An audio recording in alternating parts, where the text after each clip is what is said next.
Monsieur le ministre délégué, voulez-vous nous dire à quelles intentions politiques le gouvernement a obéi en créant l'Organisation commune des régions sahariennes? Le gouvernement n'a pas à proprement parler obéi à un souci politique. Au contraire, bien au contraire, à un souci essentiellement social et économique. En effet, nous voulons, par l'exploitation rationnelle des immenses richesses que recèle le Sahara, assurer d'abord aux populations sahariennes, aux populations des régions limitrophes, l'élévation du niveau de vie et la promotion sociale. Et ensuite, assurer l'expansion économique à l'ensemble franco-africain. Tous les hommes qui se sont penchés sur le Sahara ont estimé que d'immenses richesses dorment aujourd'hui sous le sable. Richesses minières, richesses pétrolières.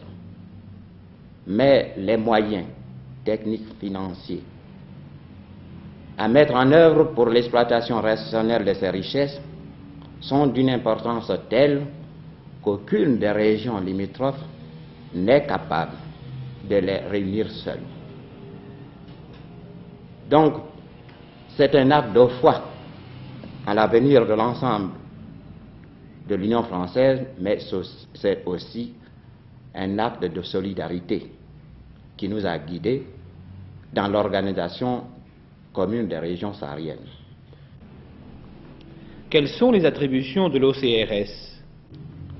L'organisation commune des régions sahariennes doit d'abord faire l'inventaire des résultats déjà acquis. Ensuite, établir les programmes des ensembles industriels, miniers, hydrauliques, et partir de ces bases pour engager, en vue de leur financement, des discussions avec les pouvoirs publics et les pouvoirs privés, les organismes privés. Les populations locales seront-elles associées au fonctionnement de l'organisation commune?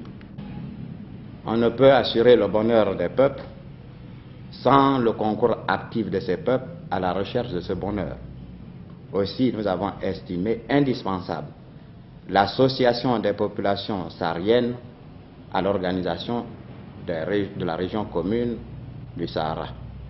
En effet, la haute commission, qui jouerait un rôle capital dans notre organisation, sera composée, comme vous le savez, par moitié de représentants des organisations métropolitaines et par moitié des représentants des régions sahariennes. C'est la haute commission qui sera chargée d'élaborer le programme d'action. Donc, non seulement les représentants des populations sahariennes seront associés à l'établissement des programmes, mais participeront de façon active à la répartition des richesses. Précisément, Monsieur le ministre, que peut-on attendre dans les prochaines années de la mise en valeur du Sahara? Nous attendons beaucoup de la mise en valeur rationnelle des régions sahariennes. Mais je voudrais vous dire, ou plutôt recommander à tous, la prudence. Le Sahara, en effet, regorge de beaucoup de richesses. Mais pour le moment, pour l'instant, ce sont des richesses mortes. Il nous faut des moyens financiers, des concours techniques, du travail. Néanmoins, nous sommes en droit de dire que le Sahara, rationnellement exploité, peut constituer des sources immenses de richesses, non seulement pour les habitants du Sahara, pour les populations riveraines, mais également pour l'ensemble de l'Union française. Ce qu'il faut retenir surtout, c'est la source de pétrole, la source énergétique, si capitale à l'indépendance politique de la France et partant de l'ensemble franco-africain.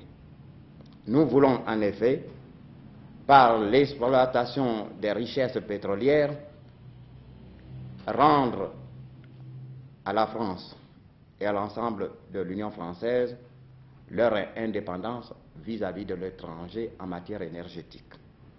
C'est un facteur très important dont il faut tenir compte quand on songe à la mise en valeur des régions sahariennes.